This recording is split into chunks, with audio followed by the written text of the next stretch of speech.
You can't stop me now. Can't stop me now. And my feet have come too far for you to tie 'em to the ground. You can't stop me now. Can't stop me now. Set my sights on where I'm going at. They turn it back around. You can't stop me. Well, good evening and welcome to Psychic Coffee Shop. I'm Aeson Knight, and of course, with me and drinking a cup of tea is Techy Joe. Absolutely. Doing what I can. I know you're trying to your best. You're doing your best to take up things. All right, we have a lot of things going on in the world today. Things have gone so topsy-turvy. Shannon, how are you? Brenda Bryant, how are you? I hope you are wearing your mask. I hope you're doing well. Yeah. For the local area, it was quite interesting that the Oakley Festival canceled its last day. Why? Because people weren't wearing masks. Well, yeah, and they had a lot of exposures with their volunteer and staff.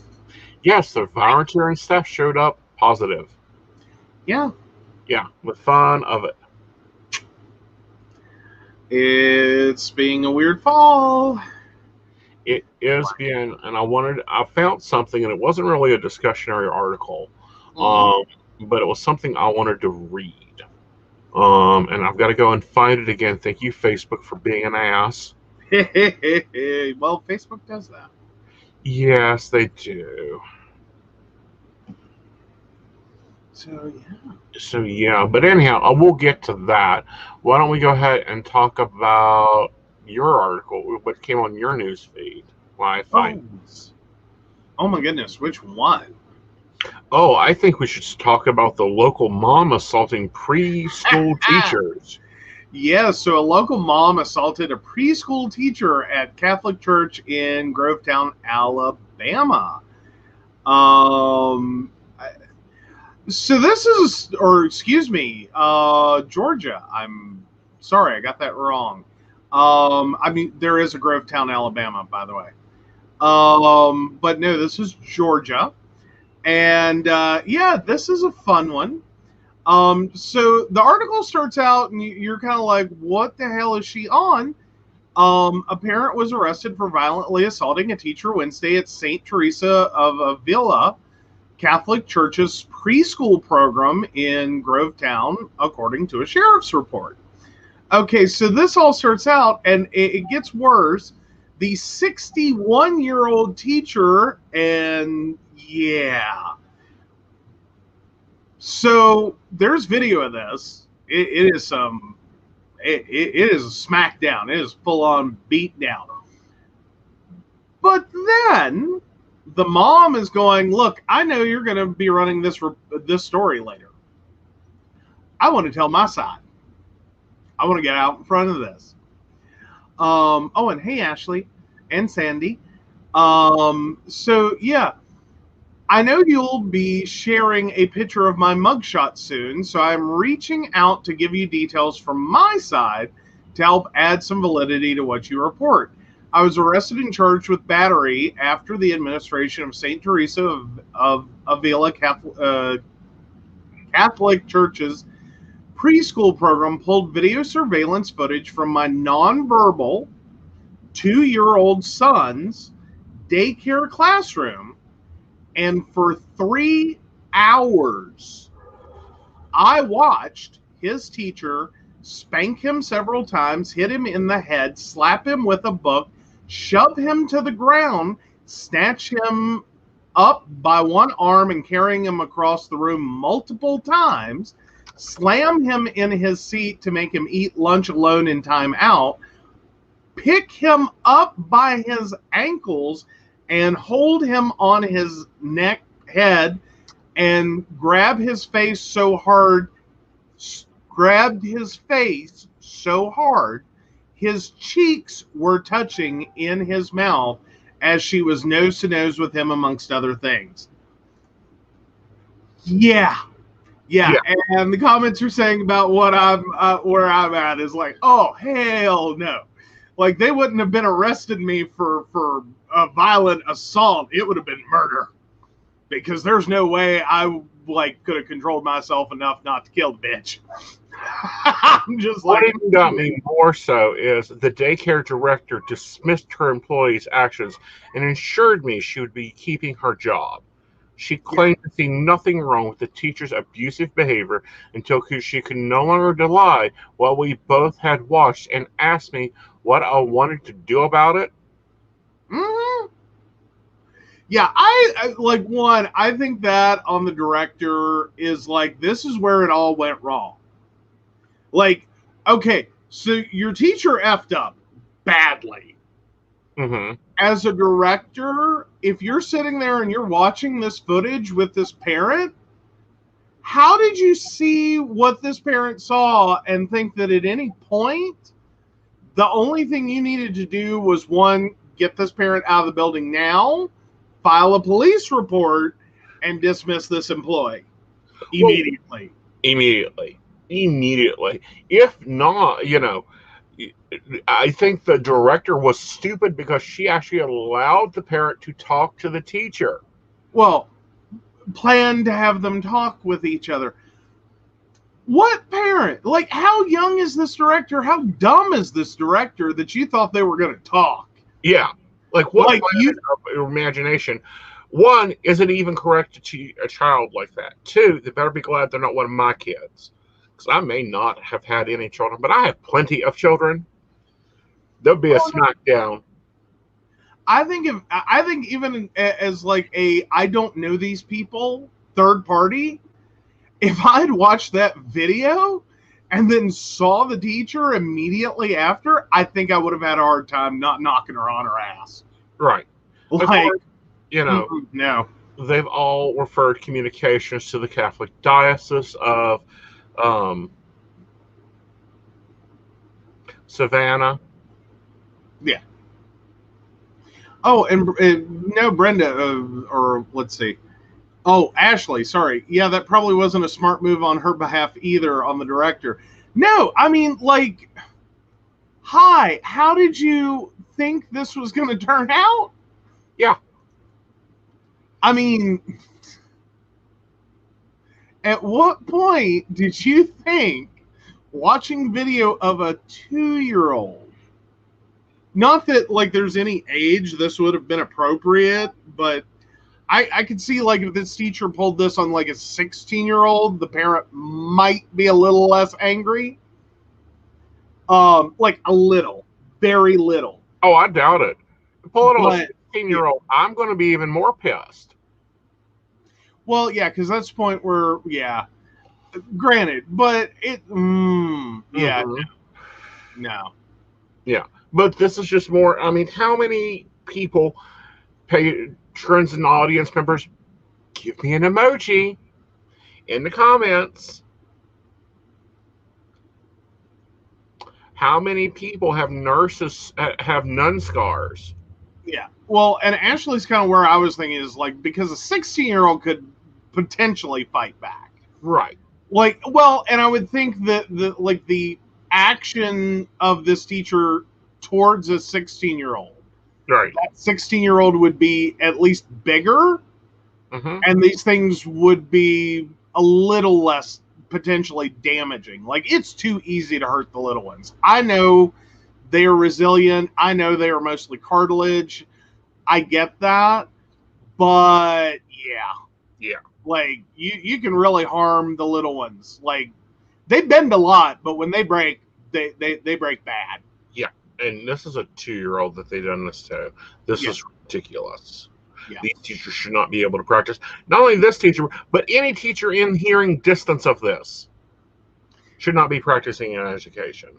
Yeah. Well, something tells me this is going to be like a lot of the classrooms, the quote unquote what we used to call in school special ed classrooms that are either separate from the building or they're like far removed from the normal parts of the building. I'm getting a feeling. Right. Like, this is one of those situations where there's not like 5 other teachers that should have known what was going on. Right.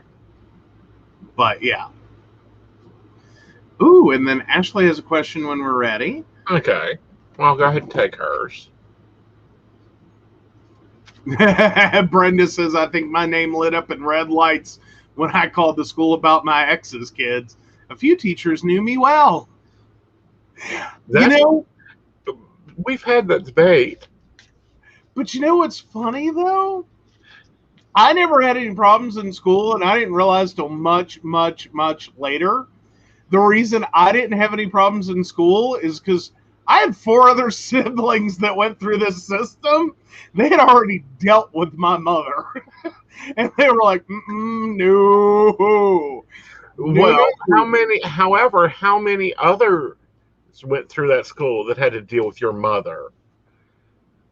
Because we know we had the little uncle thing going on in kindergarten. Oh, yeah, that was the worst one. Like, okay, so this is me in first grade. My nephew started kindergarten the year after me. So I'm in first, he's in kindergarten. He proceeds to call me Uncle Joe. And like we had teachers, you know, his kindergarten teacher, my first grade teacher, like, y'all gotta knock that off. And we're like, what the hell's wrong with you? You know, in little kid, but huh? What are you talking about? So this goes on, this keeps going on. Finally, our teachers both broke down and called our parents to go, I don't know what's going on, but we've got a weirdo situation here. And our parents had to proceed to explain. So here's what happened. That's his uncle.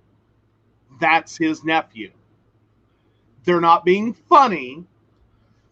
They're not being silly. They truly are uncle and nephew in relation. Like,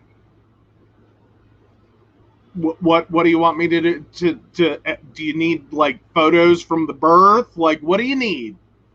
Do you need DNA? Like, how do you need to understand this? Right, but didn't you have a nephew in front of you in school? By a couple of years, yes. But like that wasn't really as big a deal. Well, no, I'm just saying. So they've already dealt with 5 of you.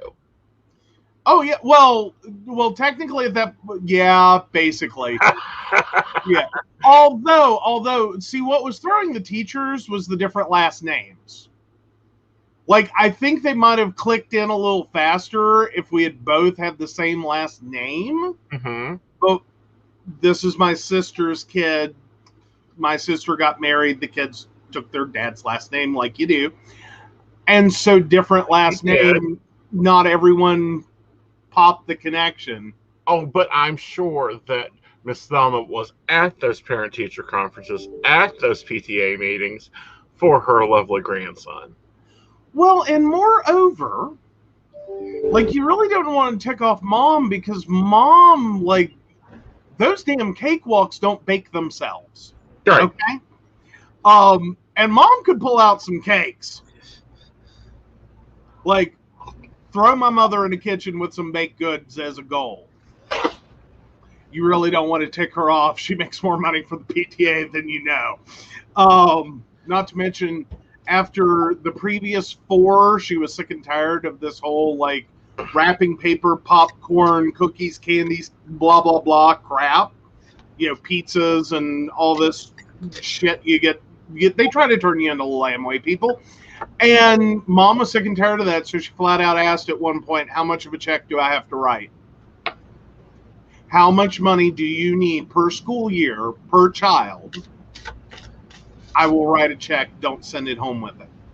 Mm-hmm. I'm not interested. Right. I have neighbors that have just started to talk to me again. This is my 5th child. Mm-hmm. Like, we're not doing this. Right. Fair. Like, because he used to be bad. Mm-hmm. Like, dear God, it was like every month we had a fundraiser. Mm-hmm. Like, Ashley, I don't think you moved to New York City. I really don't see much changes going on here. A lot of yelling, screaming, money problems, but nothing you can't live over.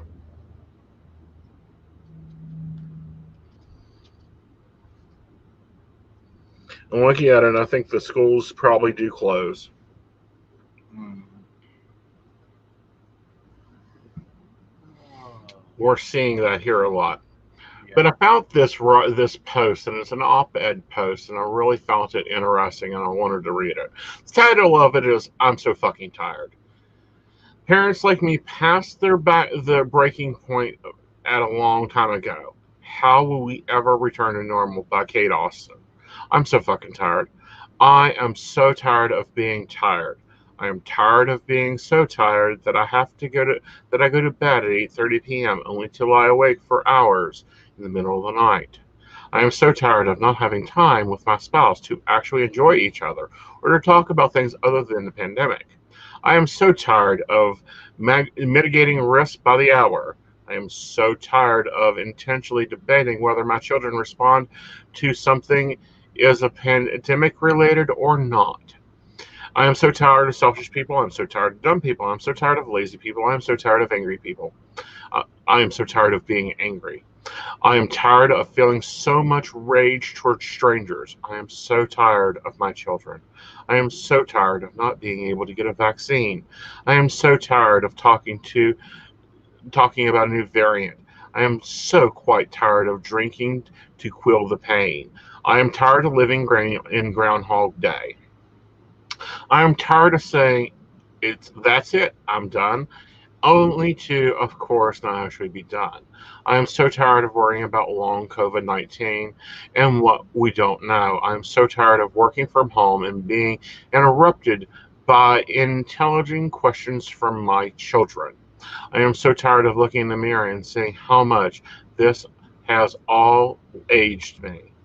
I am so tired of living day to day. I'm so tired of planning vacations in my head only to know that we won't be able to safely take them for a while. I am so tired of witnessing the world burn and knowing that my children's future are in jeopardy. I am so tired of watching this country fold into itself. I am so worried these children will never be able to read or write or do math at a level they should be able to.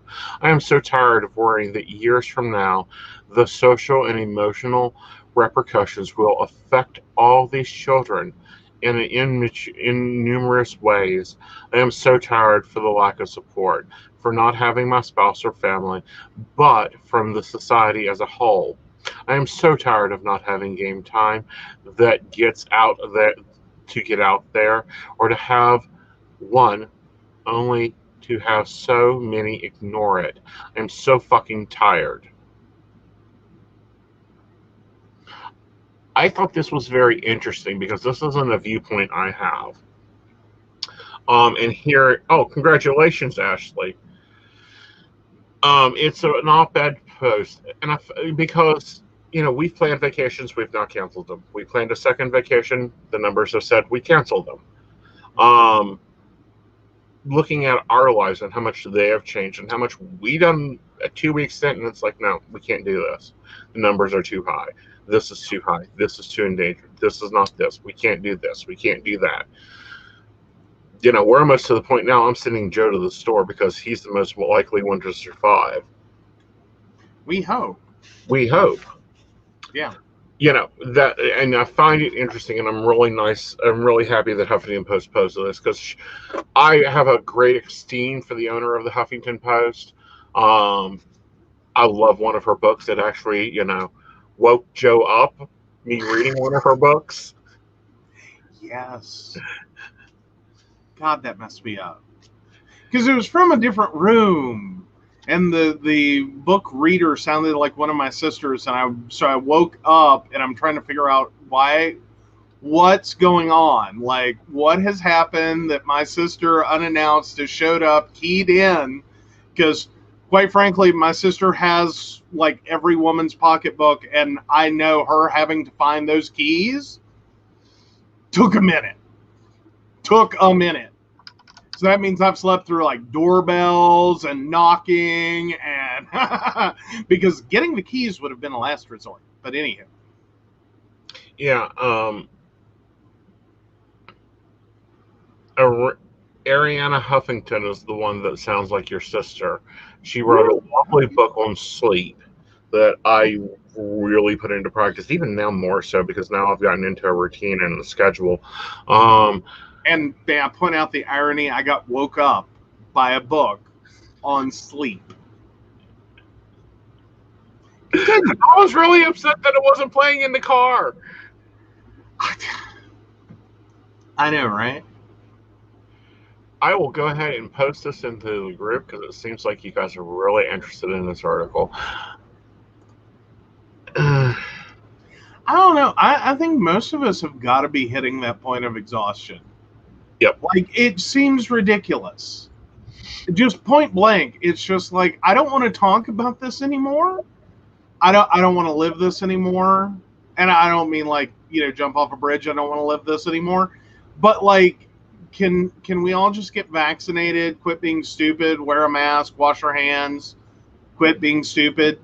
Like, as in, when I say be stupid, it's like the rush back to work, the rush back to school, the rush back to trying to make things normal before it's safe to do so.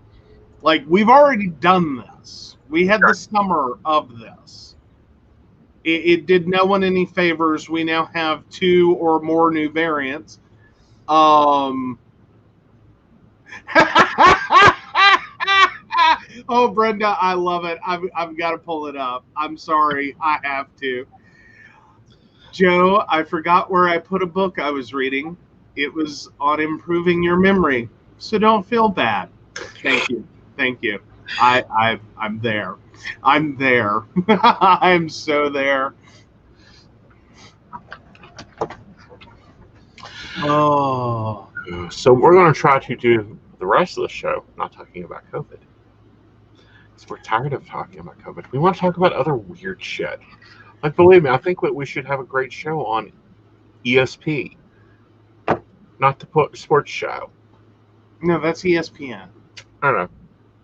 Of course, I gotta say the best thing I've seen recently, and I shared with the West Virginia psychics, was this little image, and it made me laugh so hard, so hard. It was a psychic checking their mail. Think about it for a moment. Just think. The psychic leaves their little psychic business, walks out to the mailbox, opens the mailbox, there's nothing in it, closes the mailbox, and walks back inside. Think about it for a few minutes. See if you can not laugh at that. Right. And yeah, I would agree. Families have gotten closer. Couples have gotten closer. Some have seen their breaking points because of it. Yeah, I don't think we're going to all get back to a fast pace or a faster pace. I think we've gone to, things will still hold in place because we've done it for more than 90 days. Yeah, and I think it's probably changed a lot of people's expectations. And I think we've all kind of reevaluated some things. Yeah. All right, so moving on. Absolutely. Let's go over to Mexico. Ooh. Let's talk about Mexico. Today is a great day in Mexico.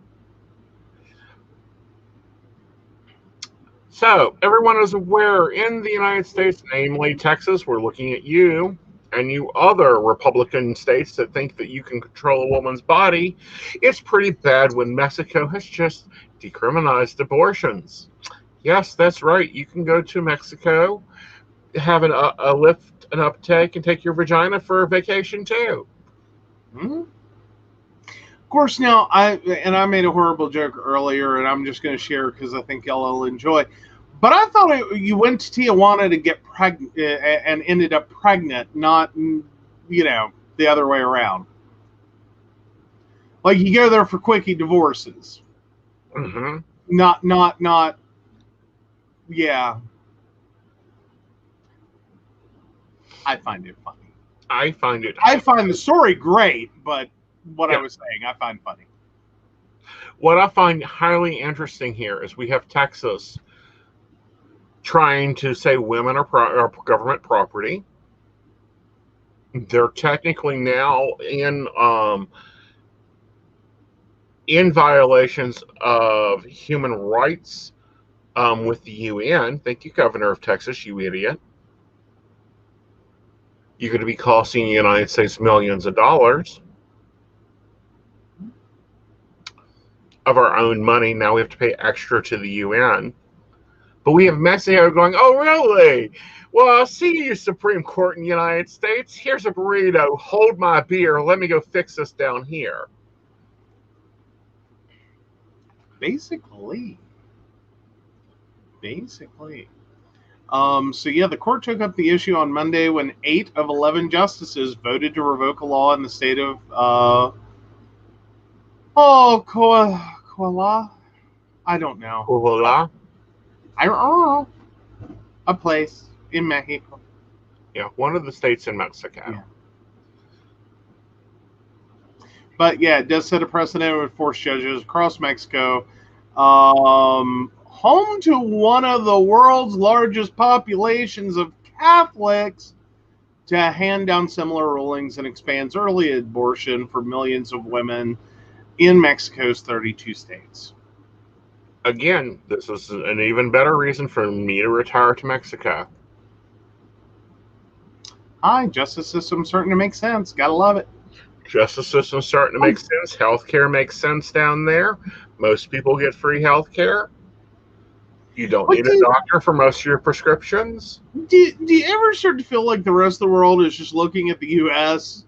and they're like, and like parts of the world that are like, yeah, we've got a law that says you really shouldn't be able to do that, and then when they see this like play out in the U.S. and they're like, wow, yeah, let's go ahead and just fix that right now. Yeah. Like, yeah, no. See, we screwed up, and now we see it. Got it. Yep, gotta fix that. Yes, completely leaves. No, that abolishes abortion laws in Mexico completely. Their Supreme Court is the same as our Supreme Court. They have basically the same governing system with a little bit more military interaction. Yeah, the fundamental decision was it ruled that it is unconstitutional to punish abortion as a crime, which I think is where basically like Texas steps in, and what Texas is doing pretty much exactly is making abortion a crime. Right. Like now Texas like put a 6-week cutoff on it, but let's get real. Like we talked about this Friday, like 6 weeks, you pretty much probably knocked out a large number of them. Right. At trying to get pre-6 weeks or less. Right, but there's a front runner to this, the Mississippi law that gives it 15 weeks. That will be heading to the Supreme Court before Texas's law. So the Supreme Court may just make a blanket ruling. Of course, we got Nancy Pelosi on her heels, and nice outfit, already going, we're going to make Roe v. Wade a law. Yeah. Not a ruling, a law. Right. Well, and unfortunately, that's where we're at. Right. Like, and that's the sad part, is that like we're having to continue to spell this out. Right. And yeah. But I'm going to highlight Shannon's comment because, ladies in Texas, I believe you should do this. Yes.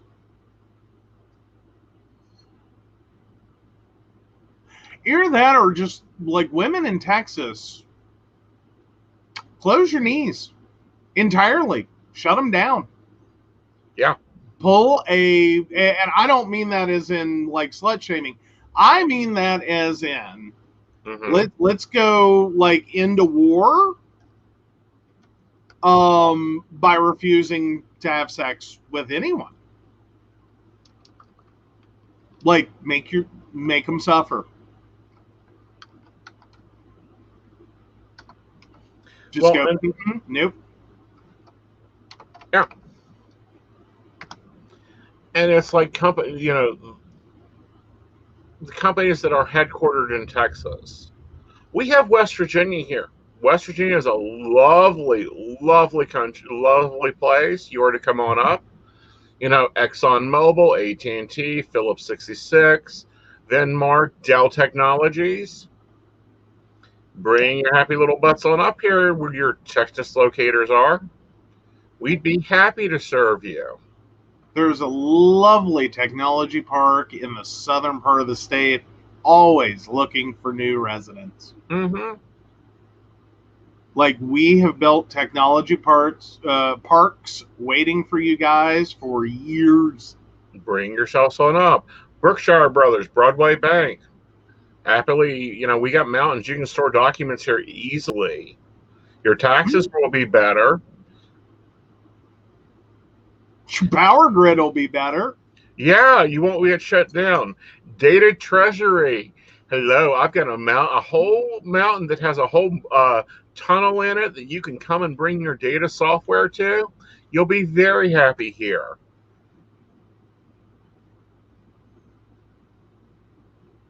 Dr. Pepper, Snapple Group, you own a company here that's been shut down. Please come to West Virginia with your corporate offices. There's a question there from Ashley. Does West Virginia still have that one clinic in Charleston? Yes, I we do. think we have more than that, don't we? We have the one clinic in Charleston. We have one in Logan County. We have one in Oceana. There is at least 5 in this state that have held out.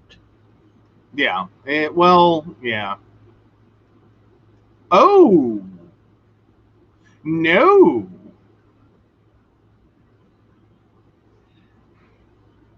Ow. No, we're down to Charleston.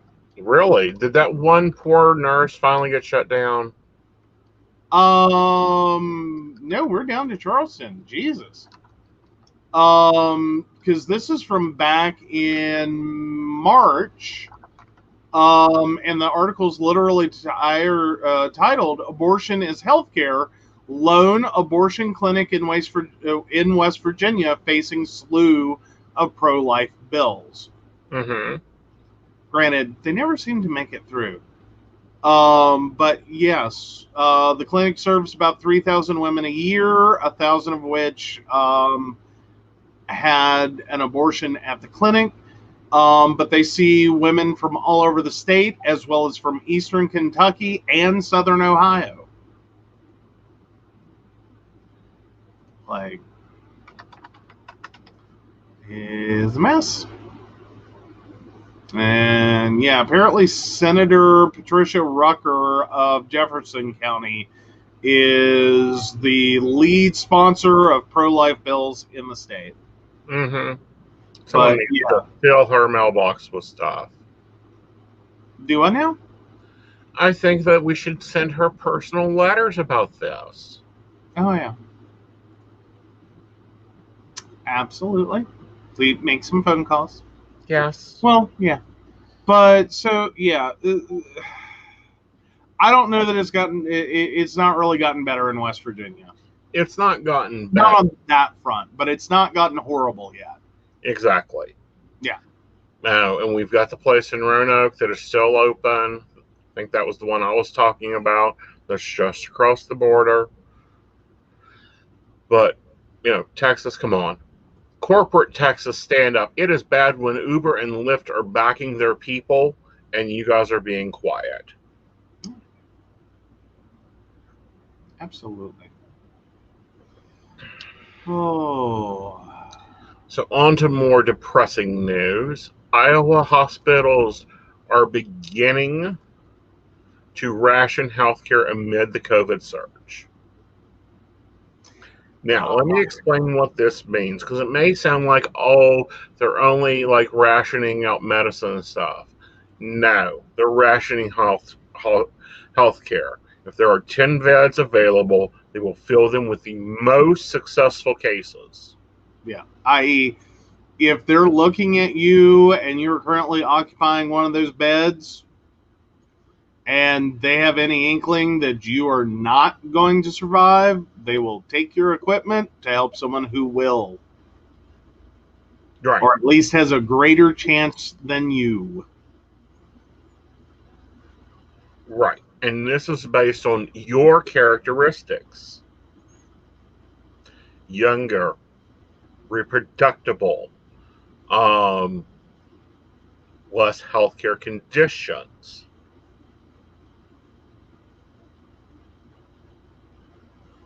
Straight. Preferably. Although I don't know that's, well, depending upon how you fill out your paperwork when you go in,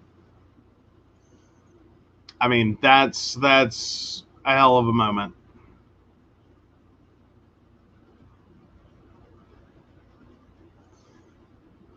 Oh, and Brenda's cousin points out, or Brenda points out that their cousin in Terre Haute, and I probably said that wrong, but said they are already setting up tents outside the hospital. Mm-hmm. Yeah. I mean, that's a sad, sad, sad point Right. to be in healthcare, that this is literally treating healthcare like it's a war zone. Yeah. That this is how we're managing healthcare. Is you have so many dead, dying, and injured coming in that if you're dead and dying, there's nothing I can do for you. If you're injured and have hope and viability, Mm-hmm. then we'll make the effort. Otherwise, chunk them with the dying. Right.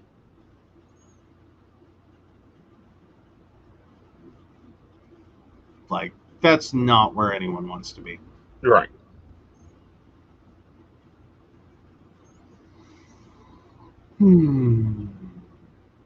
But I do hate that. But it's where we are. Like, Yeah. Like they have moved to a critical level. This is what we would see only deployed in a national crisis, like 9/11. That they at that time had to use this. That was what this plan was designed for. Was a mass casualty incident. They now have to use it as their daily operating practice. mm-hmm. Like, this is what you would see if you run into a situation where like 6 buses overturn, like, or involved or hit by a train. 6 buses hit by a train. Right. This is the level of reaction they would start having. Is there's no way to help everyone simultaneously. There's just no way. If everyone's getting dumped here, then everyone who gets dumped here, I hope you can wait. Mm-hmm. And if you can wait, we're going to basically patch you up and throw you out. Right. If you can't, we better hope you have good indicators across your chart of survivability. Because, if we're going to have to go in and do 12 hours of surgery, it's likely not going to happen. The best we're going to do is fly you out of here. Right. So they're being put into every human is being put into one of 4 categories. Red, life-threatening illness or injury, life-saving technology required, first to treat. Yellow, serious but not life-threatening or injury, delay treatment, will not affect the outcome, second to treat. Minor, green, minor illness and injury, walking wounded, third to treat. Black, not expected to survive, will receive comfort care, may be upgraded to red if new resources are permitted. Mm-hmm. So basically, if someone else dies and they suddenly have the equipment to treat you, hey, they'll throw it at you. Yeah. I mean, that's it's a horrible way to have to try to handle healthcare. Like, it's not it's not what we're used to. It's not what we expect. And it is a very frightening scenario to be in. Right. Because here's the facts: a 42-year-old man with diabetes and a lung condition, smoker and homosexual, immediately gets labeled as black if they come in with COVID. Potentially, yes. I mean, very potentially. Right. Like, and depending upon the severity of your symptoms. Mm-hmm. Like, if you're already struggling to breathe, Yeah. it could very easily flip into the what's the point? Yeah. Like, and a lot of that does have to do with a lot of the outcomes. And just where this heads Right. is there's a low survivability if all these things are going wrong at once. Right. That, the deck stacked against you, you could survive. It's highly unlikely. Right. But the same person being female and married gets moved to yellow. Welcome to critical medicine. Yeah. It's ugly. Yeah. Highly ugly.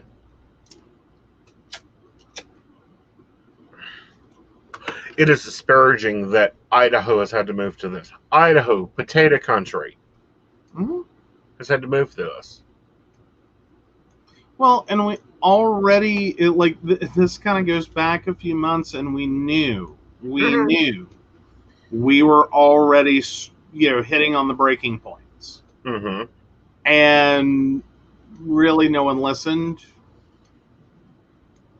You're right. And really no one was caring that, hey, we're not kidding. The safety net you've come to expect of like a great big giant fully functional hospital that can handle pretty much anything on a normal basis has hit a point that it can't handle shit right now. Right. And it's not just one or two or a couple cities or a local disaster that's causing that problem. This is a whole global issue. Right. But see, this even extends out to other things. In quotes, the head of the health department down there said, well, over there, the demand on healthcare is likely to, in coming weeks, case numbers continue to climb, Jepian said. So everyone take steps to avoid needing any medical care if possible by wearing seatbelts, taking medication as prescribed. Reconsider activities like riding bikes that could lead to accidents. Yeah. Riding bikes. We are talking about little Johnny or little Susie getting out and riding their bike and falling down and breaking their arm. Yeah. Yeah. And fundamentally, you could end up in a situation where at best that kid is going to end up in green. Right. You're going to wait. Because theoretically, and correct me if I'm wrong, it's preferable that you set a broken arm. Yeah, it'll affect how it heals and, potentially do some damage if you don't set it correctly and set it soon. But you'll survive. Yeah. Like, you're not a priority. It's a broken bone. Right. And for all wondering, to set a broken bone, you pull it straight. The human body will move it back into place. You straighten that out. You wrap that with a board on top, a board on bottom, ace bandage that up, and then take flour and water, make you up your putty, wrap it around the bone, and it'll set just fine. Or see a Girl Scout. A Girl Scout should be trained in this. Any witch in the neighborhood should know how to mend a bone. It's not going to be pretty. It's not going to be healthy, but it can do it. And you're not getting pain meds. What? I've got some pain meds that we can take care of them with. Oh. There is a lovely white oak out back that we can just take a little bark off of, boil it up. It'll be fine. It'll give them pain meds. We put a little lavender in there, maybe some poppy seeds for flavor. They'll be fine. Well, but moreover, this is not, the kind of healthcare you want. This is not the healthcare that we have come to expect in in the 2000s.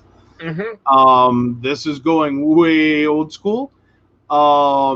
And it's a little frightening. Yeah. Like,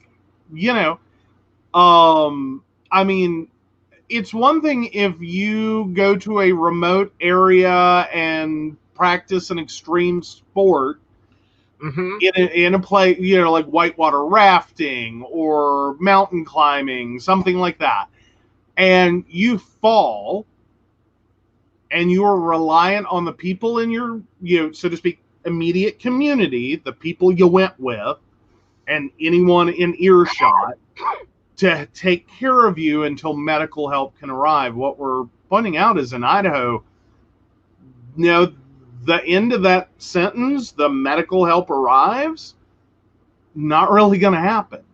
Yeah. That's where they're at. It's like, you'll be fine. Come back if it turns green or black. Right. And then maybe we can do something about that. Right. Like, we'll move you to yellow. Yeah. Maybe we'll be able to do something about it if they have the resources. They've also called in veterinarians to work as medical staff. Yeah. Hear those words. Veterinarians. Mm-hmm. Well, and I'm sure this system is. FEMA has been deployed and it is not enough resources. Yeah. We do not, by January, see comfort on one of these ports again. That will be an amazing feat. Yeah. Hi, Mary. But no, and with the veterinarians, I would have to say that I would think that someone who can, on a large animal manage to start an IV, as in this is livestock, potentially, that you cannot communicate with to tell them and explain to them what you're doing. Probably a good stick, though. Just saying. You can start an IV on a horse without dying. Mm-hmm. I think you got to be pretty good at it. Well, again, but their medication is going to be way off. I mean, we've already seen what ivermectin does. Oh, yeah. Swear. Well, but still. Guess I need to pull out my Victorian medical knowledge journal and read up.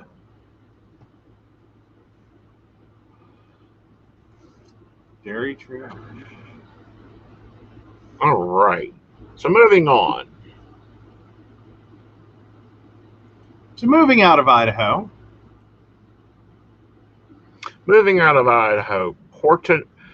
Portion Mail CO says services must comply with laws unless based 15 miles offshore. Yeah, so Proton Mail. So a lot of people haven't heard or may not have heard of Proton Mail. It's basically an anonymous email service. It, much like you see all the ads for like VPNs, and that they don't keep logs, they don't track, any of your data, they don't do any of these things. Well, Proton Mail works the same way. You can set up an email account that you can access that is supposed to be effectively anonymous and encrypted. So you, much like those VPN commercials you see, what you're doing with this mail service should be completely anonymous. Whatever detail you give out is as much detail as someone should be able to find out about you through using this service, much like using a VPN. So here's the thing. So in France, there was a climate activist that was really pissing off the French authorities.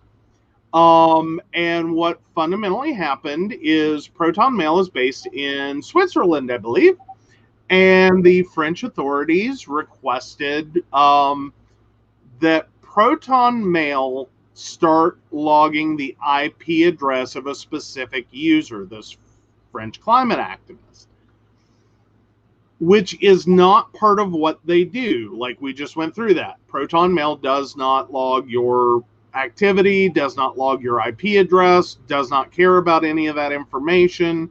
It is supposed to be an anonymous email service. Okay. So effectively what French authorities did was go to court and get a court order requiring Proton Mail to log this one user's IP address. Okay, doesn't seem like that big an issue, except what this fundamentally turned into was a way to identify that climate activist and then subsequently charge them. Now, this has thrown the tech community into a lot of turmoil, and a lot of people using the service to really begin questioning, like, hey, what's going on here? Like, why did you comply with this? Why are you doing this? What's the deal?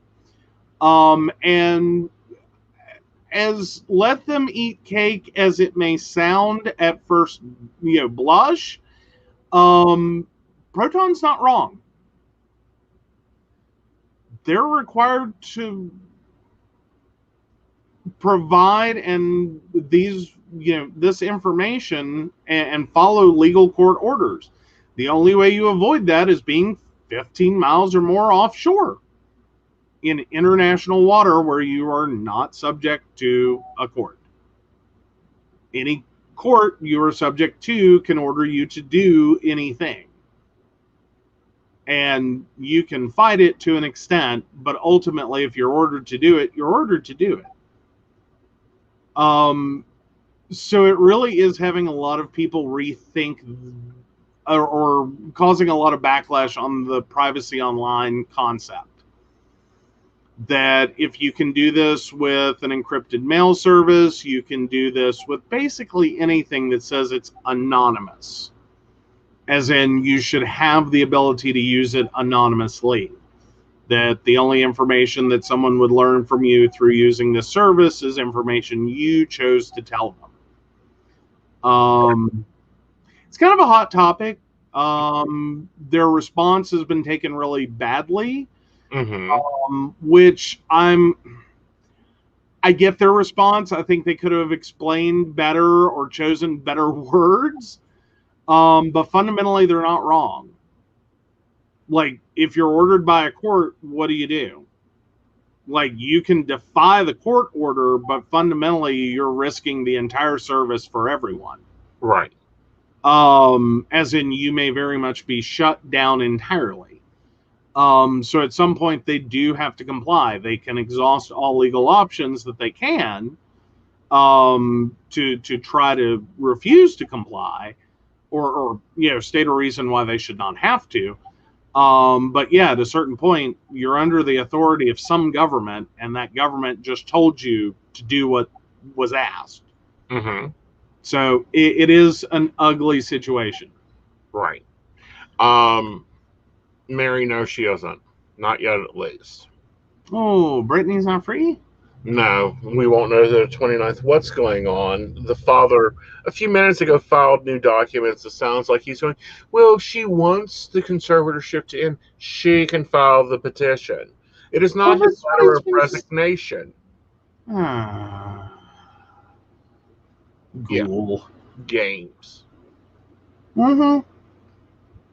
But yeah. But no, that story is basically a reminder, if you're using anonymizing services, do be careful. Right. You can find yourself de-anonymized. Right. Like, feel free to mix it up, use different email addresses, swap them around, try to make it harder. Talking about games, yes. Yeah, well, but explain to me this. I thought it was illegal in the United States to be anonymous online. How so? Many people are anonymous online. Very much so, that you cannot unlawfully use a computer and hide your identity.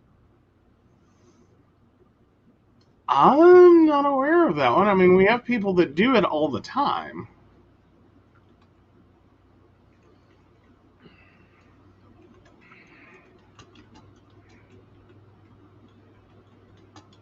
I mean, I'm double checking, but fundamentally, it's not illegal to be anonymous online. I think it's the 1997 computer laws.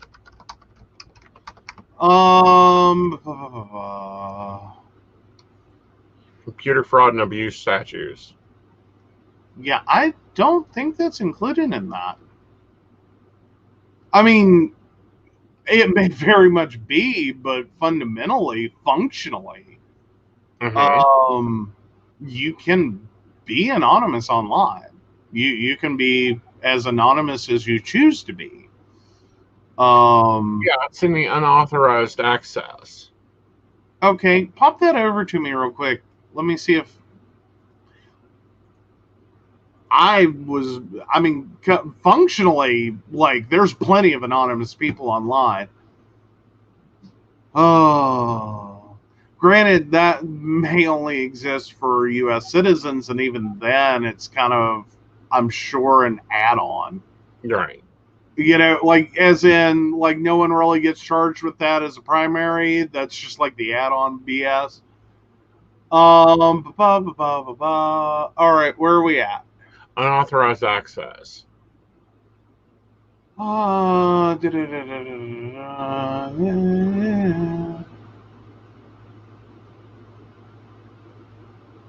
No, that's just authorization. And that has more to do with hacking. Okay. Because I Yeah. could swear there was a point at time that it was illegal to not be like usernames were going to be made illegal because of this law, and your username had to be chained into something else. No. Okay. So No. Unauthorized access is generally like assuming that there is someone or something, or however you want to term it, that has an authorized access to a system. mhm, Unauthorized access is either using an account that belongs to someone else, mhm, or any other form of breach of a system that is unauthorized, i.e., you have no authorization from the company, the service, the whatever, to perform this function on their system. right. You've gone in. It works a little easier if you think about it in terms of a physical building. Mhm, Okay, some people have keys. mhm, Okay, those people with keys are considered authorized users, generally speaking. Now, if you get terminated, if you find a key on the ground, whatever, you use that key to enter that building, that would be considered unauthorized access. It would also be considered unauthorized access to throw a brick through a window. right. Either which way, you've entered illegally, Right. but not necessarily to be anonymous and have Mhm, no information attached to you while accessing that system. Now, that doesn't mean you have no information ever attached to you accessing any system. You do. You have lots of access or right. lots of information attached to you while you're online. VPNs help to obscure that. Anonymous emails help to obscure that. There's a lot of ways to add layers of Yeah, but obscurity. does that really improve anything if your ISP is recording your every move and has to maintain it for 90 days? Well, it's not even that the ISP has to do it. Yeah, it is. It's required by law. Well, here's what I'm saying though. Um, the most your ISP is really going to be tracking is you were assigned this IP address Mhm, to your household, at least, and you connected to something. mhm, That's it. That, like, it's basically just a giant list of things you connect to. right. Now, every single action that you take while you're connected to that, they don't even begin to have the capacity to store that. Now, they can potentially see like what pages you requested. But again, if you're using a VPN, and this is not a sell for VPNs, there's a lot of things wrong with VPNs, and I don't like them. Just functionally, personally, I don't like them. Not talking about corporate like VPN connections, as in where you connect to your employer. That's a different concept totally. But talking about like Honey Bear or whatever the hell flavor of the month VPN is being advertised on YouTube right now, not really a big fan. But functionally, what services do is they can make it appear that the traffic, like you're creating a secure tunnel. Mm-hmm. All your ISP knows is you made a connection from you to, and we'll just use Honey Bear for this. They know you did that. Everything after Honey Bear, after that traffic gets to Honey Bear, what Honey Bear does with it, your ISP knows nothing about. Okay. So the problem with ProtoMail is they're supposed to be anonymous servers. If you're not using a VPN, it's easy to find that you went to ProtoMail. Yes. Yeah. That would be the mistake one, is not combining services. Right. So, yeah, and Mary's got some fun questions. So what is the darknet all about? Yeah, it's all pretty much anonymous. Now, Right. there's some debate there. And it's kind of funny. The darknet, more known as, more common, well, darknet's the bigger title, but like Onion servers and Tor servers, if you've heard those words floating around.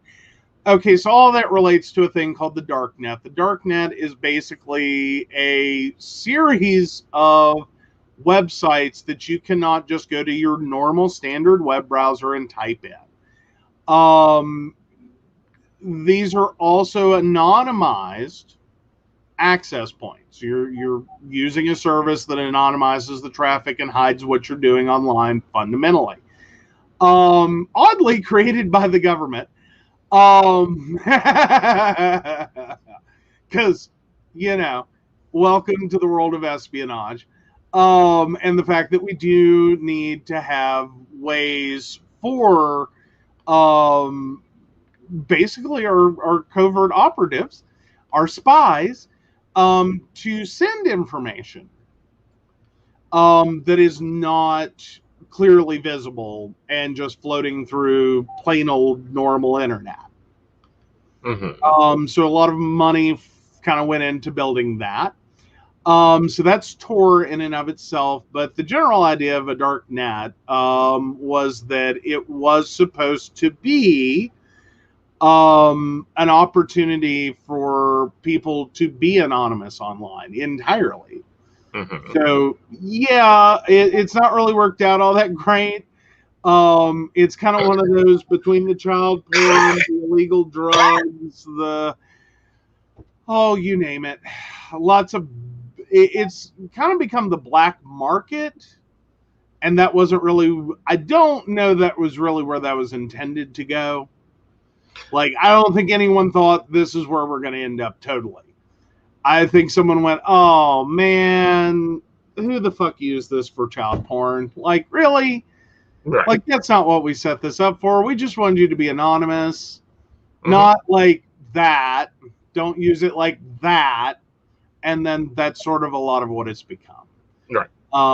It's also kind of popular with, like, fringe groups like, go back to January 6th and like your, what was that stupid service? Whatever it was, the new social media that was supposed to replace. So forward, I don't know. Yeah, whatever. It's forgettable at this point. It was forgettable. But you'll find a fair number of those people there. You'll find a fair number of people with conspiracy theories and, effectively things that would get taken down other places. Mm-hmm. Because, no, this is harmful. This could incite violence. This could, this is illegal content. It depicts a minor. That's pretty much your dark net. Mm-hmm. Like, I haven't spent much time there. I went and I'm like, no, not a good place for anyone to be. Yeah. Like, all right. So Tesla's camera caught a convict. Oh, you gotta love stupid people. Like who? Like, it's one of the oldest scams in the world. Like we've seen this on television shows. It's a lovely trope. of someone basically pulling an insurance scam, which is pretending to get hit by a car. Right. Don't do it on a So Tesla. in Louisiana said Tesla backed into him and knocked him down in a gas station parking lot. The car's onboard camera appeared to show the man faking being hit by the car and pretending to fail. He is now facing criminal charges. Good. Like, I'm all about the dash cam. I'm all about the Tesla. Yeah. Like, Oh, well, I want him a Tesla. You've Tesla been wanting truck. the Tesla. You've been wanting the Tesla. I don't know if I'm there for the Tesla yet. Oh, I am there for the Tesla. I am there for being able to sit in a driver's seat, let the car do the work while I continue working. True. Do you realize how much I can get done if the car would just drive? Well, but here's the reality, though. We're still a few years off from that, because right now where we're at with autonomous vehicles is that they're semi-autonomous. As in, yes, they can fully control the vehicle, but they still need to make sure you're there, alert, and able to take control. Because it's a lot of great technology, and it has come a long, long, long, long, long, long way. Mm-hmm. We're still not 100% there. There's still some Tesla accidents that are legitimately human problems. Well, some of them are, but now others of them, it's literally the car fucked up. Yeah, Like, that's gonna happen. It got into a situation it didn't understand that, Right. that artificial intelligence did not process. Right. And just because we're a few years to that, that's perfectly fine. My little Tesla account can keep growing. Mm-hmm. That way, when it comes out, I can just pay cash for it. Yeah. And that'll be awesome. I don't know. Personally, I'm just at the point I think we're going to see something like Tesla and Uber / Lyft becoming one big giant company. Yeah, called Mecca. Like, called what? Mecca. No, it's not called Mecca. Mecca's where you go. It doesn't take you where you go. I think it would be hilarious if Bezos bought Uber and Lyft and renamed the company Mecca. No. Stop trying to make it a thing. Like it's. Well, he has. As they call it. Finally, we have a use for fetch. Like, we can make fetch a thing. Sorry, that's an old movie joke. But anyway, so yeah, we could call it fetch. And effectively, I think that's going to be the next big thing is a fully autonomous car based human delivery service. As in, you call for like you would an Uber, a totally autonomous vehicle owned by Uber, shows up at your freaking door, takes you wherever you want to go. You just press a button. I think that's where we're headed. I think it'll finally bridge the gap of mass transit that rural areas have always needed. I am game. I am game yesterday. Mm-hmm. Give me the app. I will happily be the test subject. You know, that was one of the biggest things in our relationship is he's the first man I've dated that has a driver's license. This is an enjoyable factor to me. This is a very enjoyable factor to me. One, I can look at him and say, I need Starbucks. Go get it. Not the first. You are the first boyfriend I dated that had a driver's license. Nuh-uh. Uh-huh. I guarantee you the cop had a license. True. Okay. He did, but he wasn't. Wait a minute, that's not right. Yeah. Okay. So the first one I had dated in over 2 decades that had a driver's license. That wasn't 2 decades older than you. Hey! I will happily be a sugar baby to anybody who wants to be a sugar daddy. I enjoyed that relationship. Oh, you know, and I want to pause real quick here. Can I point out? It was a couple of birthdays ago. I had the sudden realization that I had become the lecherous old men that I used to date when I was 19. Uh-huh. I had hit that age. Ah. That was a scary moment for me, as I am the lecherous old man I used to date. See, anyway, moving along. Moving along. So some good news came out of New York. 2 more have been identified from 9/11. 2 more victims. Yes. I don't know that we ever call this good news. I mean, we are still dealing with 9/11 this many years on. It is great that these people have been identified and their families do get that final information. Right. Because remember, we're sure at 40% of those who died in New York, 1,106 victims remain unidentified. Yeah. They don't know where they are, if they are, where they're at. Well, and this is thanks to advances in DNA testing. And here's the scary part. Do you know how bad of shape the remaining victims, like their remains, have to be, that it is now taking advances in DNA? Like, I think that's worth considering for a moment. Like, how bad that situation has to be in which it takes an advance in DNA. Because quite frankly, for DNA testing, generally speaking, you don't need a whole lot. Right. I can't even imagine what it has got to be like to be sitting there and still this many years on trying to make identifications. Right. And furthermore, these are the first 2 this decade. The last one was October of 2019. Yeah. That they were able to get enough DNA to run a sample. Well, yeah, and it has taken a huge leap in the past 20 years. I cannot imagine, though, how difficult,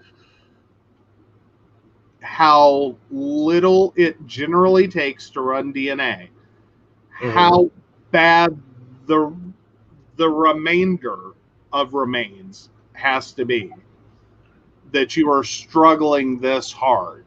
Mm-hmm. I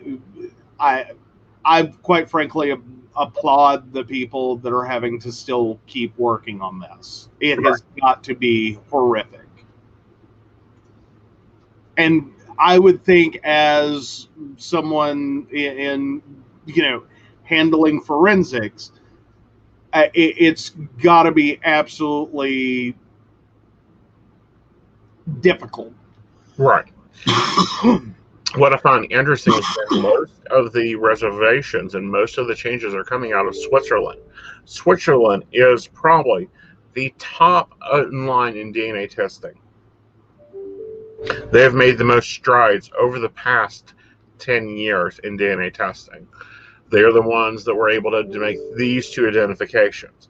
But I just cannot fathom that how many years have they ran those samples and ran those samples in this test, in that test, in this test. No results, no results, no results, no results. And to finally get a positive result. Well, and then additionally, the fear that you've got to have that you already have such a limited sample. If you fail, you might never get a result. Right. Someone may go unidentified. Right. Because the material that you had to work with is going to be gone. Right. That's got to be a hell of a moment. Well, to know your moment. Yeah. The original forensic DNA specialist could retire this year. Yeah. Many of them are not because of this project. They are that passionate about this project, but could retire this year. Yeah. Well, because I mean, we and I don't want to go all like, here's the blue love, but at least in terms of like officers with cold cases that are unsolved, and and I'm sure much the same exists for medical examiners, having unidentified bodies has got to eat at you. Mm-hmm. Or unidentified remains at this point, because I'm sure we're not even talking about whole bodies. Right. It has got to eat at you to have 10 or 20 or 30, but to imagine, thousands or 1,000, Mm-hmm. that has to really, Ashley, not a moment to make me giggle. It's got to eat at you. Mm-hmm. It's got to be something that, as you look at retirement, has to sit there and weigh on you. That, it's your job to give these families closure. It's what you did. It's what you promised. This is what, like, your whole life's been about. This is your career. It's got to eat at you to think about retiring and never getting someone those answers. For that many people. Right. So, yeah. And dun dun dun. Mm-hmm. All right. So Harvard children have gotten a break from class, our super brightest, intelligent ones. Ransomware Howard University, not Harvard. Well, Howard University, again, our most brightest, have fallen victim to ransomware. Ooh. It's kind of sad. Like,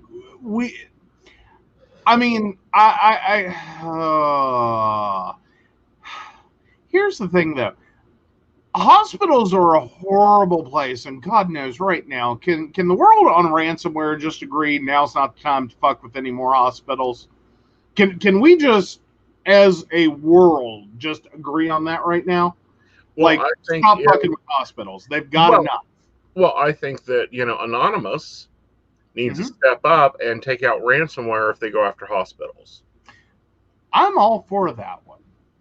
I think everyone could get on board with that. Now, for colleges, oi.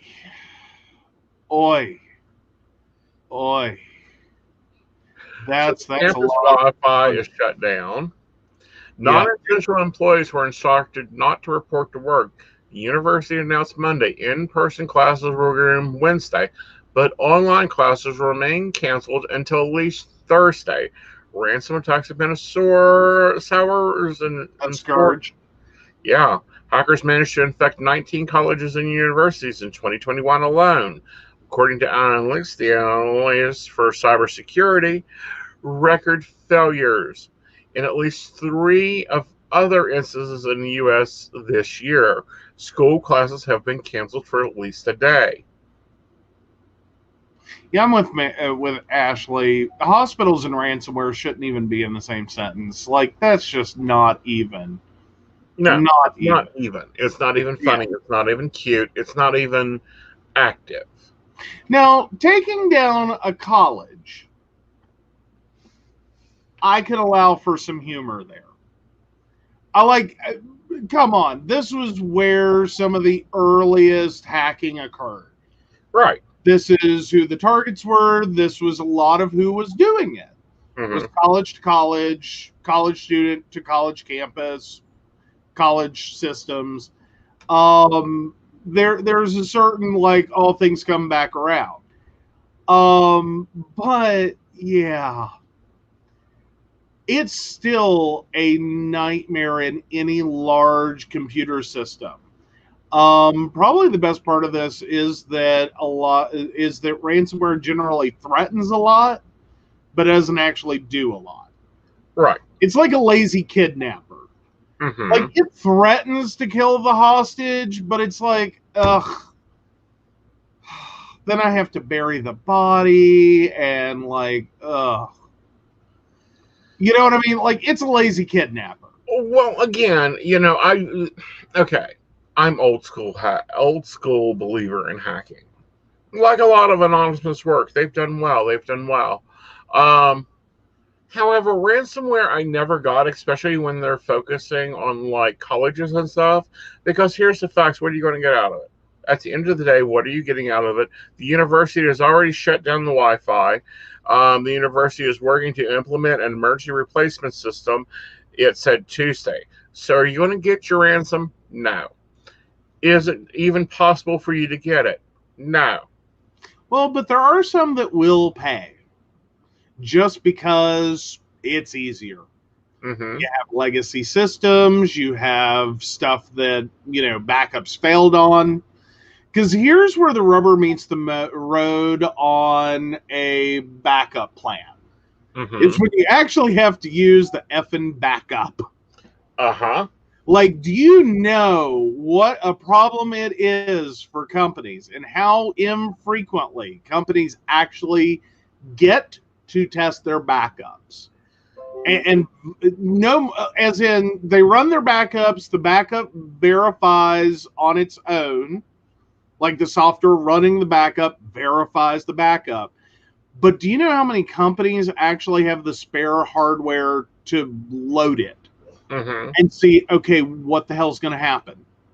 Like, our worst dark day hits, every single system's gone, and we have to go buy hardware and slam this back up into something and work from there.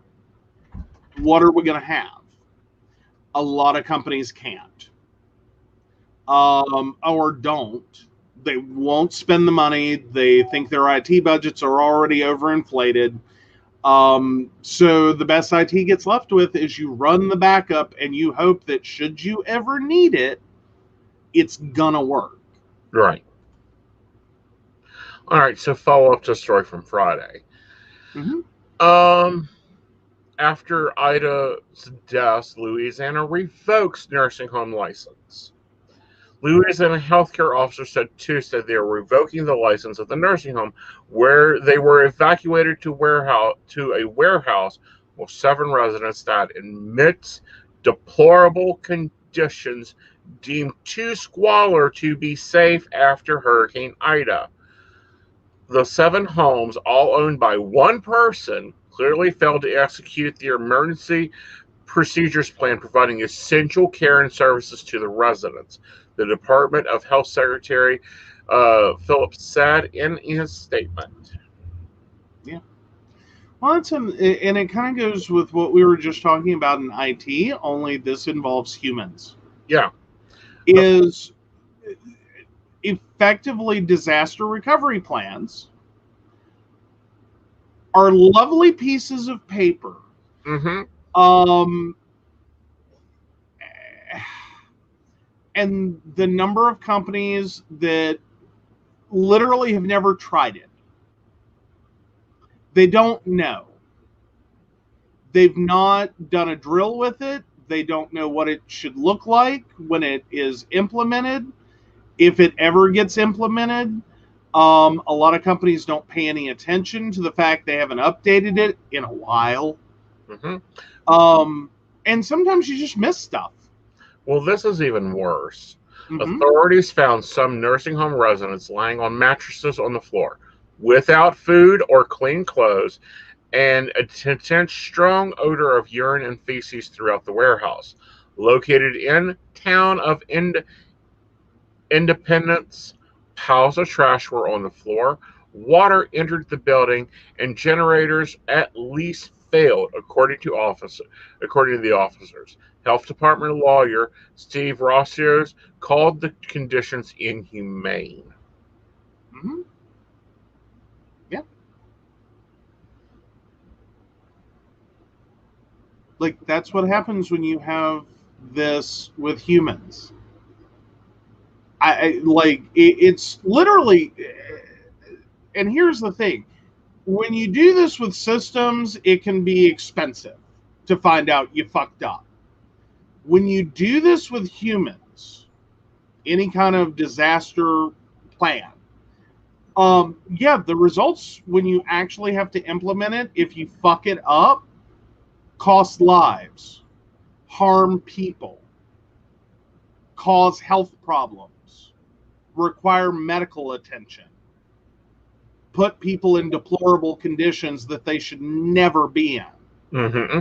And that's what's happened here. Right. The police officer said that the warehouse was equipped to handle 300 to 500 people, but ultimately took in more than 800 people, all who were evacuated from the 7 nursing homes before Ida rose ashore in the southeast Louisiana on August 29th. When issues arose post-storm, we knew the level of care of these residents was paramount, Phillips said. She added, ultimately, lives were lost. These were grandparents, neighbors, and friends, and we know families are hurting. Mm-hmm. And hello, Dottie. And Dottie points out we had a book of disaster plans we talked about once a year. Mm-hmm. Yeah, and that's for a lot of companies the best that ever happens. Mm-hmm. And it doesn't mean those meetings aren't important. It doesn't mean talking through your disaster plan is a bad thing. Like, it's a good thing. You want to be doing that. But until you actually have to implement it, until you actually have to do it, like, you're going to find out that disaster plan could have some giant holes in it that no one ever stopped to think about. Mm-hmm. Especially if it involves remote sites, equipment and storage, works with a list of vendors that are supposed to provide something. If you forget a vendor goes out of business, if a vendor loses a contract, if you forgot to pay a bill, Mm-hmm. if you change your remote location, if something about your remote location is compromised, Mm-hmm. all of these can throw massive wrenches into it. But then you have the day-to-day functioning of it, Right. of being able, because what you're functionally doing with that disaster plan is you're picking up the entire essential functions of whether, it's a business, like, you do debt collection, or you do printing, or you do, detail work on cars, or you manage a nursing home full of residents. You are picking up everything you can, moving it, and then with potentially limited equipment, older equipment, equipment that's unfamiliar, Mm-hmm. new equipment, you are expected to be able to do everything you normally do and do it well enough. Mm-hmm. So this gets even worse, and I really think this man should be charged with murder. Mhm. Bob Dean failed to contact them for help and threw inspectors from the agency off the property when they arrived to review conditions on site after receiving reports of problems.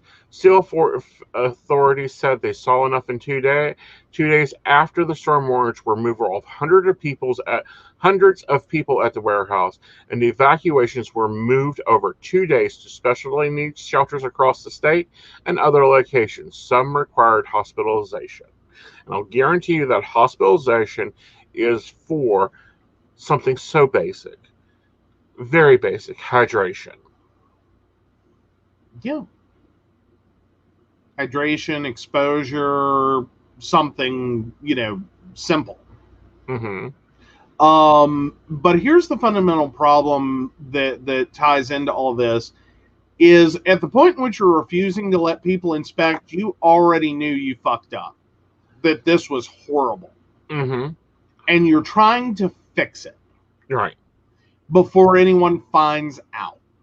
And I don't know how to say it any better, but if you're running a business with that mindset, stop running your business with that mindset. Like, just don't. Just don't do it, especially not when human life is at stake. It doesn't get better. You're not going to make this better. You may legally make this slightly better so you don't get charged with as much, but you're more than likely also going to make it worse. This is even worse. An 86-year-old woman bust from one of his homes died on the bus waiting to be unloaded in Baton Rouge to the Baton Rouge shelters. News outlets at the time said the nursing home resident sat in the bus without air conditioning for hours, then placed into a building fire officer said wasn't suitable for hurricane evacuation shelters. Mhm. 3 days before revoking the nursing home license Thursday, the health department ordered the facilities closed so residents couldn't be sent back. Of the 7 deaths the residents reported to authorities, the health department considered 5 of them storm-related. Few details have been released about the deaths. The health department said it has provided information about nursing home evacuations and conditions at the warehouse to Lloyd's office and local federal and law enforcement agencies. If the feds don't move on this, this is ridiculous. Yeah. Yeah. This is above and beyond. Yeah. Like you cannot have this as how you treat people. Like we in a lot of situations, nursing homes end up feeling very much like human storage to begin with. When you are literally using a storage facility and you have failed so miserably Mm-hmm. to even remotely come close to, yes, it's a storage facility, but Right. we've done a lot into that space so that it is not a storage facility per se. That you are literally using a storage facility as a storage facility, but you're putting humans in it, Mm-hmm. which is the best they pulled off in this situation. Right. The best case scenario, they warehoused humans. Mm-hmm. Dottie, back me with this because you work the floor just like I did, and any other nurse watching, feel free to back me. Can you not move a nursing home in a day and a half? Like put the patients in the chairs, clear the bed, load it into the back of a pickup, and take it on? Like we could have moved Fet Continuous in a day and a half from one place to another. Hmm. It would Well, have took and staffing, but we could have done it. This is ridiculous. This is poor planning from a DON. This is terrible planning from an owner. yeah. Well, and when we start looking at nursing homes, and I wonder if this applies in this situation, is this one of those investor nursing homes where like there's not exactly an owner as much as there is an owning corporation that's a bunch of investors No, that then, one person owning 8 of them. oh wow, this is one person owning 8. I would have expected this Property out of, developer.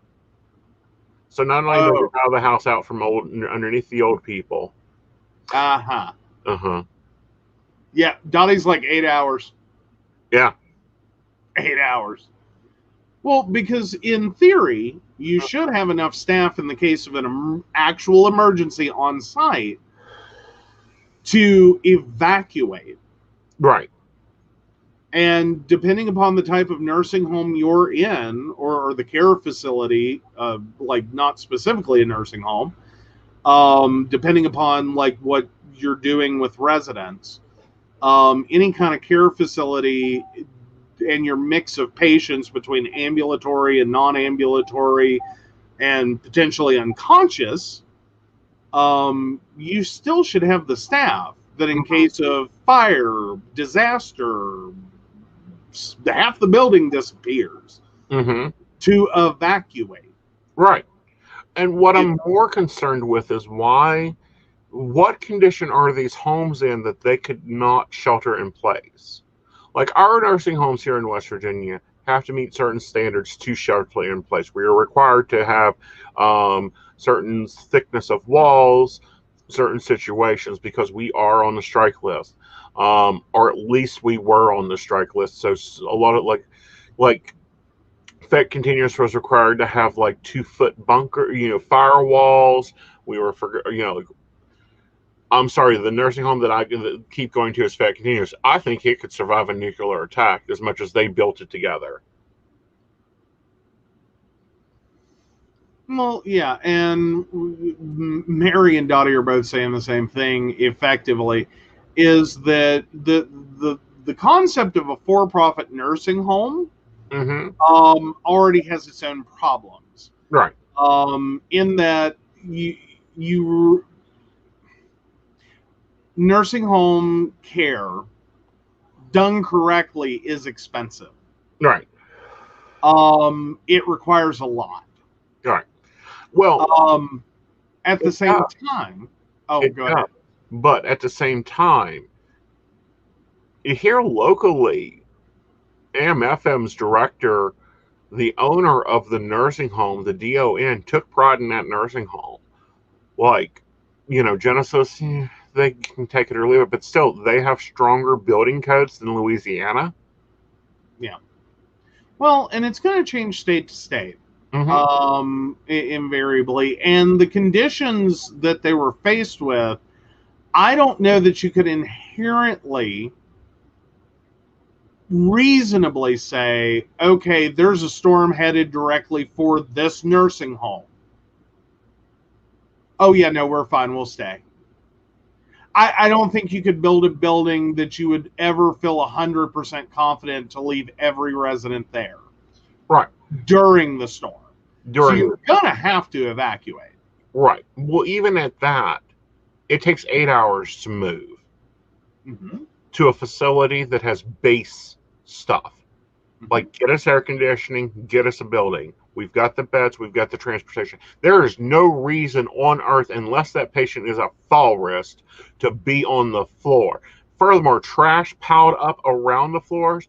I want every nurse and nurse aide's license pulled on this bullshit, because it's their fault just as much as it is the owners. Yeah.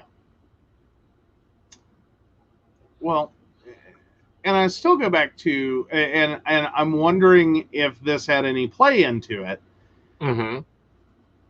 Okay, getting potentially, even if you have to do some lift things that you shouldn't, getting patients on a bus is one thing. And then getting those patients off the bus is another thing. Like, you can break some rules and do some lifting you shouldn't do. Transportation right now is already problematic. I could understand how getting someone to back a truck up, or finding and securing a truck and a driver, at least one, to show up, load up all the beds, and get them relocated. I could see that being an issue. Especially if your evacuate to site is not pre-prepped. Right. Like, you're not sitting there with a warehouse full of potentially old equipment. Like, it's not broken, it's just old.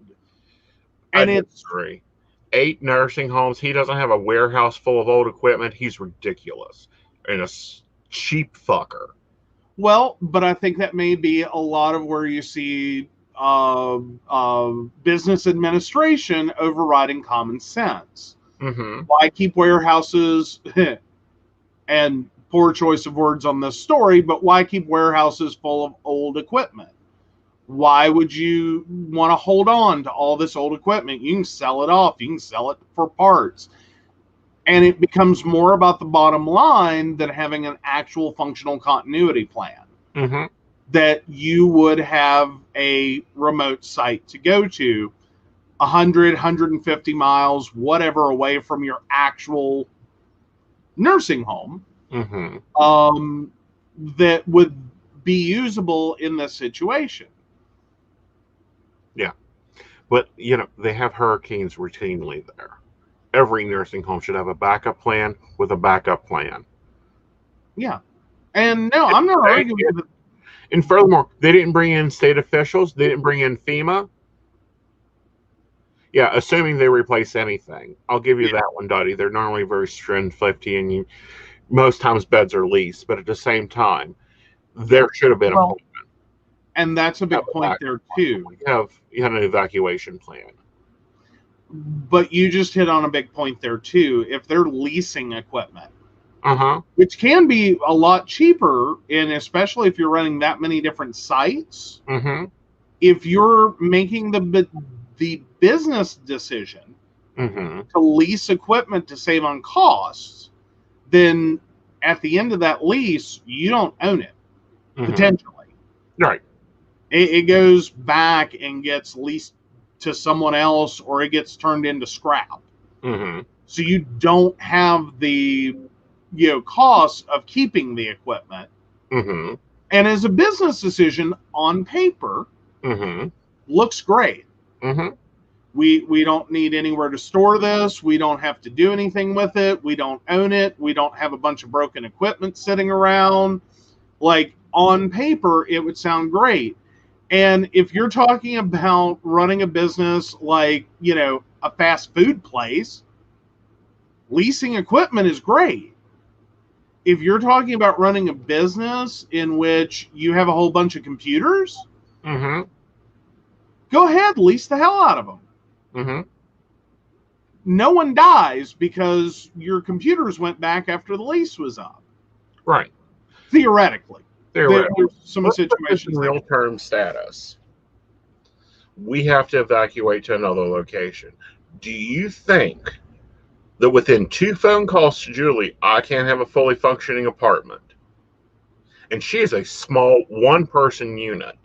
You're telling me that medical equipment at that time preparing for the storm could not answer a phone call and deliver beds to any location in the world when you're already paying them? I would go on the ups of $50,000 a month if you're leasing beds. One would assume, but I have to go back to depending upon, like, transportation again has been a major issue. Like, we've been seeing this all across the country. I know we weren't going to talk about it, but we kind of have to talk about it here for a minute. Trucking companies, logistics companies fucked up when they idled drivers. Right. A lot of people got out of the business and didn't come back. So we have had a continuing problem with logistics management in the form of trucking.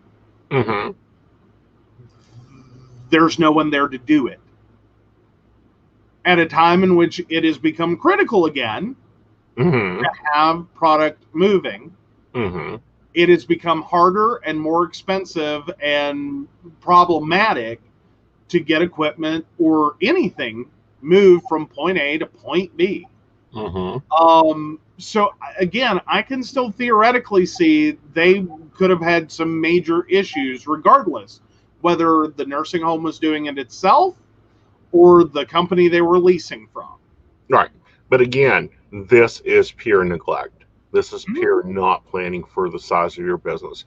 This is pure not planning for the movement of your patients. This is ridiculous. This is a massive failure across the board.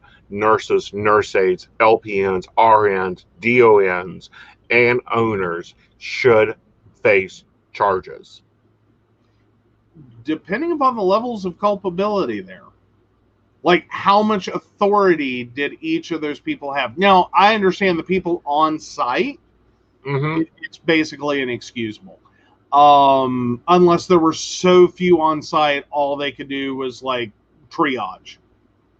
Like, effectively, they're having to deal with individual medical need and fuck the conditions. Right. Because there's so few that it's literally, we get meds and start over. Right. And that's what the primary 8 DON should have been doing.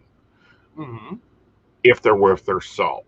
Now, there's one DON, and I'll name her, Angie Booker. I don't care for that woman. Me and her met that negotiated it so many times I needed vodka to put up with her. But I'll tell you what, storm hits, her ass is there. Rainstorm hits, her ass is there. Anything else hits, she was on that floor. She was on that phone. She was ringing every elbow. We got that big blizzard back in, I'm going to show my age here, back in the 90s. Nobody could get in. We spent 48 hours on the floor. There was one person that got in that door, and that was Angie Booker. I don't know how she got there, or she flew over on her damn broomstick, or what. She showed up Yeah. and started giving people breaks. In any emergency situation, nurses are trained how to run this and how to do this. Trash on the floor is unresponsible. Patients' wet and dry urine is irresponsible, and it's a failure of nursing.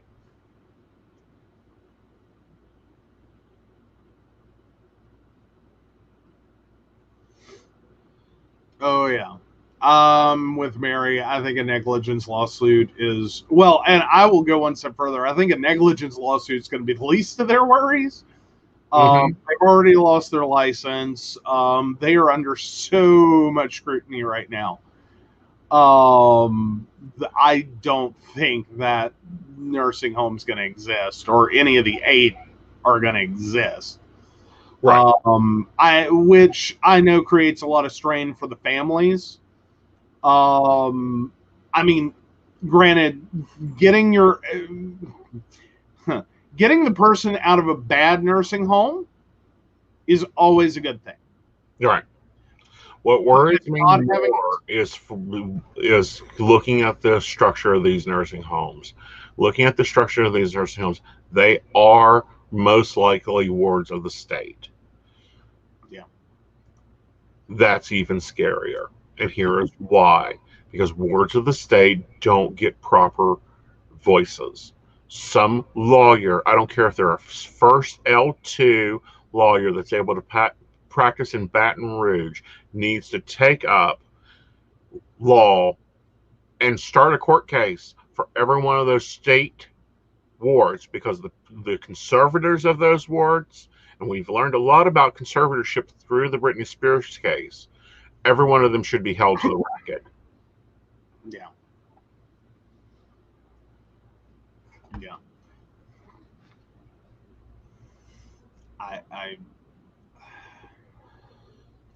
I wish long-term care for everyone were better than this. Right. That this should not even have to be a concern. This shouldn't be a thing that ever happens to anyone. Mm-hmm. Like, it should be impossible. Mm-hmm. But it does, and it did, and this is one situation where, like, yellow highlighter hit in the form of a hurricane and highlighted how fucked up they were. I will point out there are probably hundreds, thousands of other nursing homes that probably aren't much better. Mm-hmm. Or are potentially worse. Right. Operating throughout the country. Because it sounds like he found a great business model. Right. As long as everything went right. This is what happens when you have property developers and land developers and people that have no idea what healthcare is other than they carry a card in their wallet running a long-term care facility.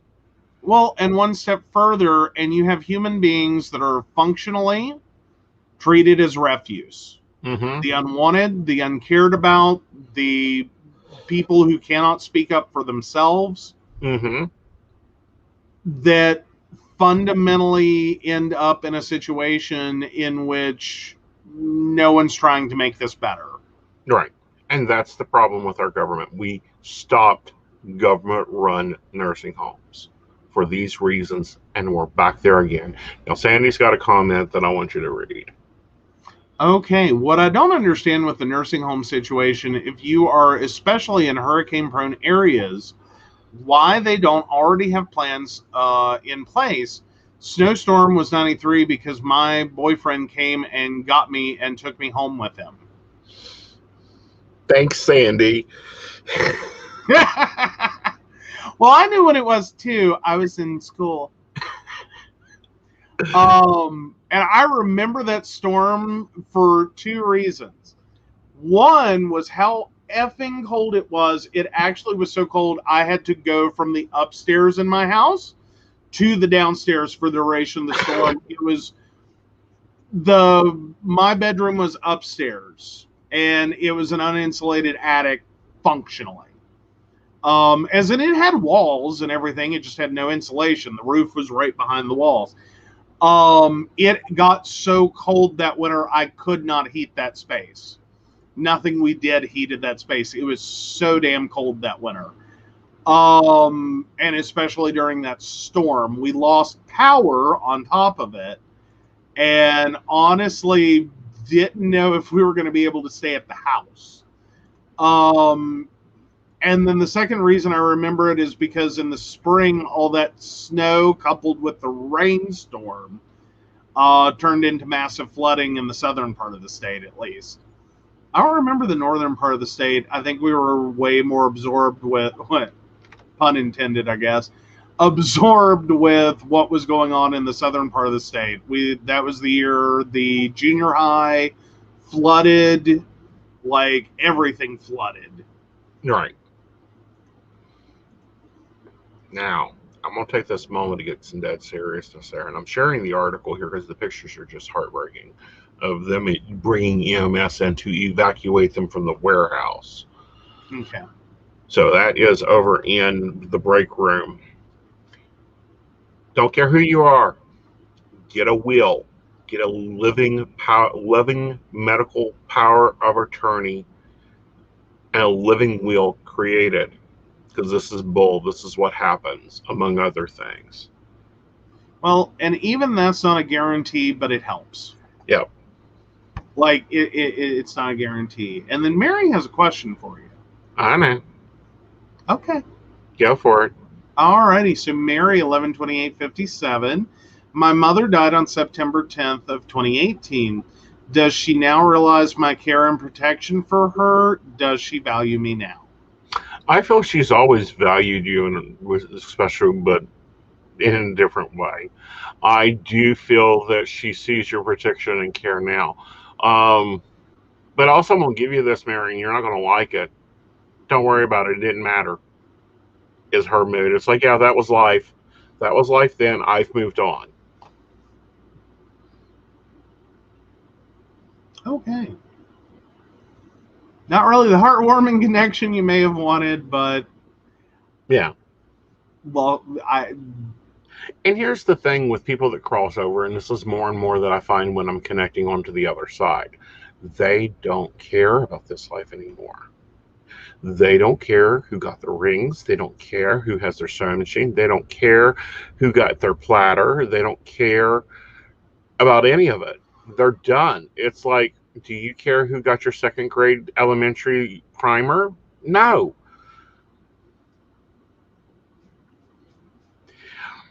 Possibly, Sandy. Mama Knight's still around, kicking and being a devil incarnate.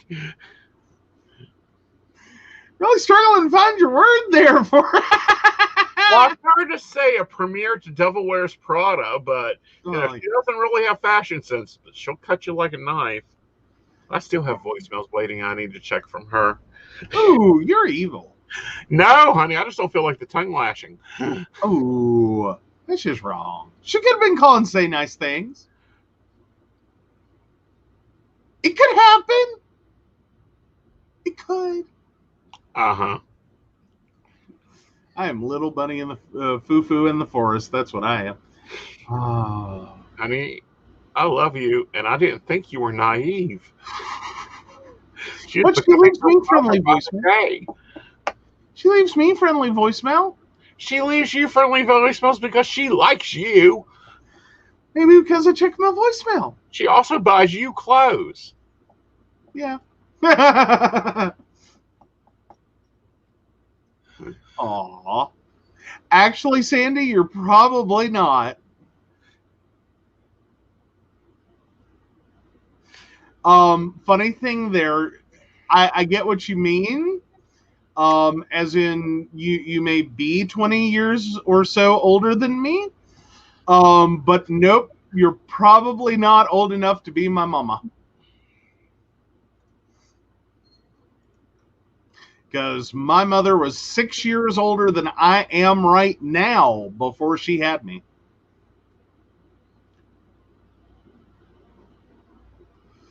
That would put her... Well, yeah, let's not go into that. I'm not revealing Mama's age. Mm-hmm. Mama's still young and beautiful. Mm-hmm. Oh, but yeah. But yeah. Not quite.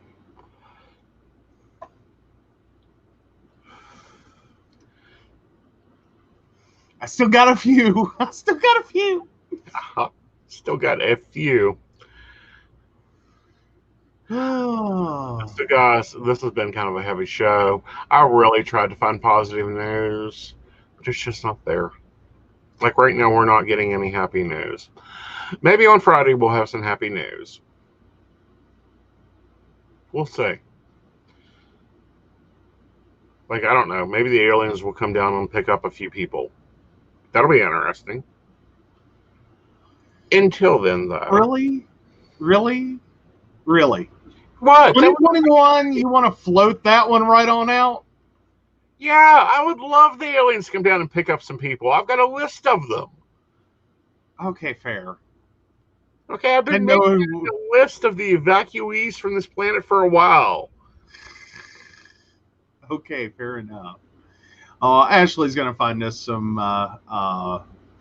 good news in the next few days. Awesome. Uh-huh. No, we have not figured out the lines in his pictures yet. We have not sat down to do that. No. We may have to do a photo show if we look at it. Yeah. Yeah, that sounds interesting. All right, guys. You guys have a magical week. Wear your mask. Wash your hands. May your toilet paper and paper towel product game be strong this week. Mm-hmm. Remember to pick up extra cans. I'm looking at probably spring of 23 before we'll be done.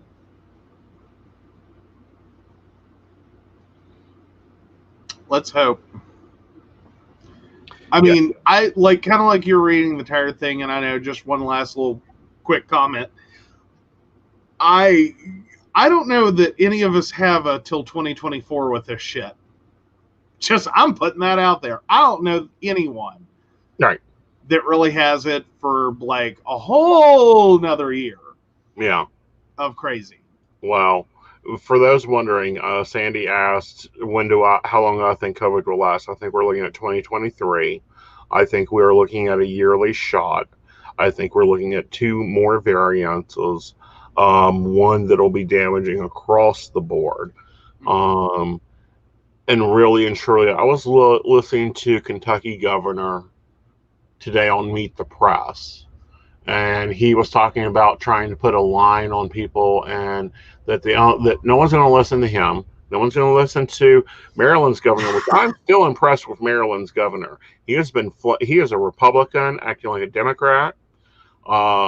He's actually one of those intelligent Republicans that I could have coffee with. He's also the one that secured a private plane, took state funds, and flew to China and picked up equipment for his state's medical team and told Trump, fuck you. Yeah. Now, he don't look pretty. He's not pretty at all. Tom, like, for sure, he looks very cute. But dang it, he got some guts. And you know what? They're rocking 81% vaccinated in Maryland. We're at 41% in West Virginia. Yeah.